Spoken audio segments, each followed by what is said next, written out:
It's your boy, Marky. Oh. And we back at it again with another reaction, man.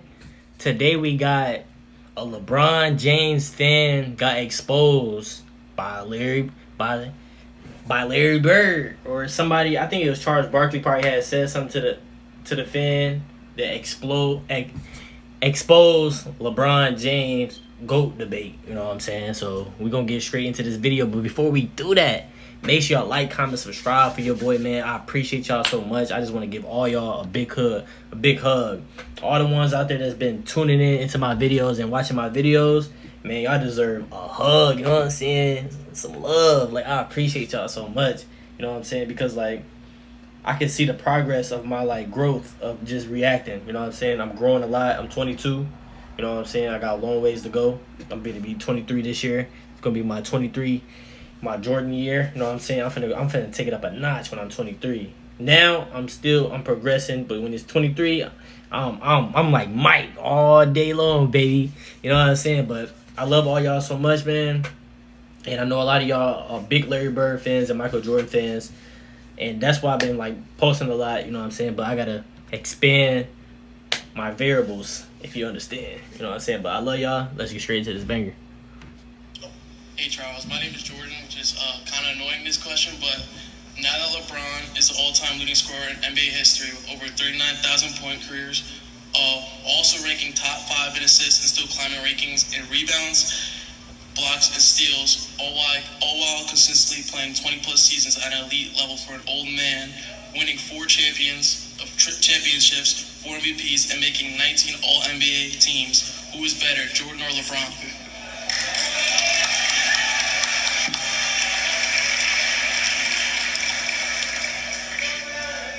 You know, those are some incredible stats. They are. Those are some incredible stats. I'm never going to say anything bad about LeBron, I told you. I think he's the 3rd best player I've ever seen play after Michael and Kobe. And it's just basketball. At the end of the day, it's just basketball. No, because when I play hard all the time. You know, there's no turn it on here, turn it off here. It's just 110%. Larry Bird was once told by a veteran to slow down, to pace himself, to think about his future, and stop throwing his body around like every game was life or death. His response tells you everything about why the GOAT debate looks completely different when you ask people who... Jarvis Gilmore told me one time he played for Chicago. He said, if you expect to play a long time in this league, you better quit mopping up the floor. I thought, well, he's crazy because that's what basketball is all about. Like Larry Bird and Charles Barkley often approach greatness differently from modern fans who focus heavily on career totals and advanced metrics. Bird represented an era where playing through pain, sacrificing the body, and competing with relentless intensity were viewed as essential parts of being truly great.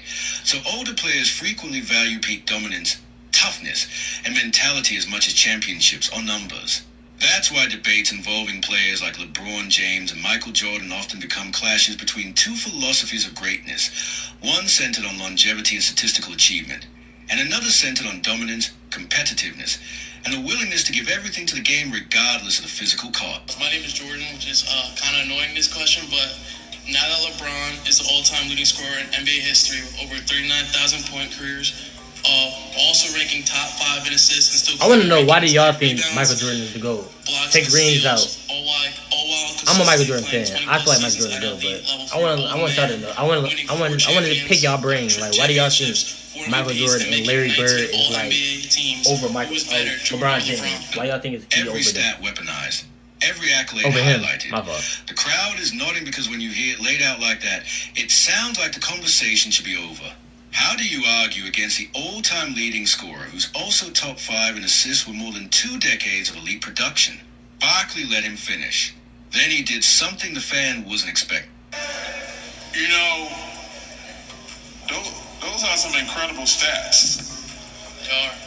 Those are some incredible stats. I'm never going to say anything bad about LeBron, I told you. I think he's the 3rd best player I've ever seen play after Michael and Kobe. Charles Barkley didn't deny the greatness of LeBron James. Calling him the 3rd best player he had ever seen is still enormous praise. But his point was that statistics alone don't settle the GOAT debate.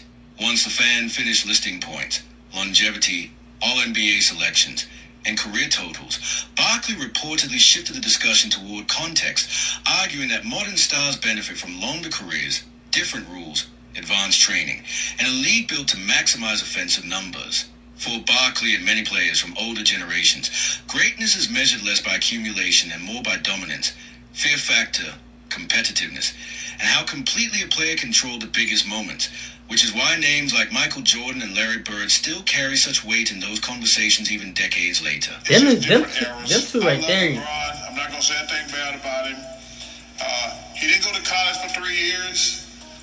You got to factor that in also. He had a 3-year head start on Michael. Okay, since you want me that. So, I'm going to just give a couple of things about, if he wanted to do it fair, he would say, well, how many games did Michael Jordan play compared to LeBron? Argument often raised in GOAT debates is that career totals can be influenced by circumstance as much as ability, especially when comparing players from different eras. LeBron James entered the NBA directly from high school at 18, giving him several additional seasons to accumulate statistics compared with Michael Jordan, who spent 3 years playing college basketball at University of North Carolina at Chapel Hill before entering the league. Former players like Charles Barkley often use that context to argue that raw totals alone don't fully settle greatness debates, because longevity, era, this video all rules, over the place. Like, what does it got to do with Larry and Bird? career Though? path all shape statistical records differently. From that perspective, comparing players involves more than simply stacking numbers side by side. It also requires looking at dominance, peak performance, championships, and the conditions under which those achievements were reached. And actually, if you look at the numbers, Michael actually had 5,000 more points in his career, same number of games. 5,000, which is 2.5 NBA seasons. For players like Larry Bird, greatness was tied as much to sacrifice and competitiveness as it was to talent or statistics. Bird openly acknowledged that his all-out style of play was damaging his body, yet he felt incapable of competing any other way, even after chronic back problems began affecting him in the mid-1980s.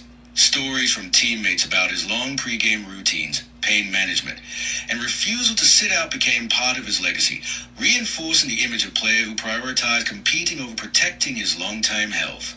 That mentality is one reason many former players and older fans view past eras differently from modern basketball, where load management, sports science, and injury prevention are more accepted parts of the game. In their eyes, Bird's career represents a version of greatness built not only on skill and championships, but also on endurance, sacrifice, and an almost obsessive commitment to competing every night regardless of the physical consequences. What do you think of when you hear the term load management thrown around?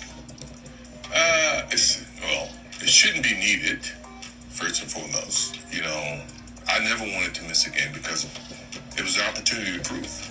The fans are there. A lot of people do miss a lot of games nowadays. There's a lot of kids out there that want to see LeBron play, and he's sitting out. School mentality about competition, one rooted in the belief that every game mattered. Crazy. Not just for standings or statistics, but for the fans who paid to watch.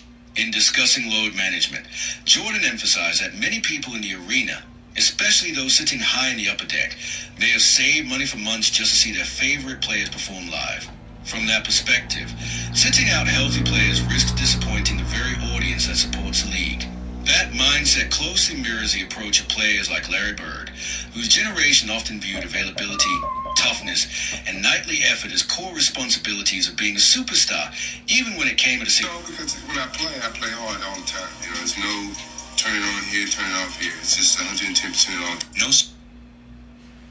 Wow, this video right here was like all over the place. You know, shout out to him, whoever put this video out, but this video is all over the place. I don't understand. Like, I understand what he was saying, but like, I just didn't understand. Like,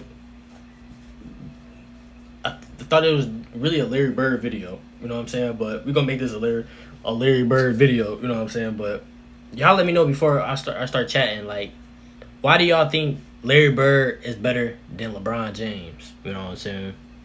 Like, why y'all think LeBron is not Larry Bird? I wanna hear what y'all gotta say in the comments down below. Make sure y'all explain. You know what I'm saying? You can bring a mic too. Like, you can bring Mike. You know what I'm saying? But like, y'all let me know in the comments. But I feel like let's start with Michael Jordan. I feel like Michael Jordan is better than LeBron is because confidence. His confidence is way better than LeBron's. 100%, 1000%. You know what I'm saying?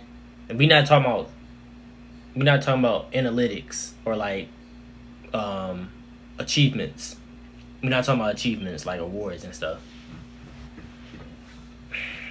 When you want to go watch a basketball game, this is just a question. You know what I'm saying? If you want to go watch a basketball game, you want to watch somebody that's at an elite scoring level that just getting buckets all game long. It just look like an animal out there. Or you want that player that just like making the right plays. You know what I'm saying?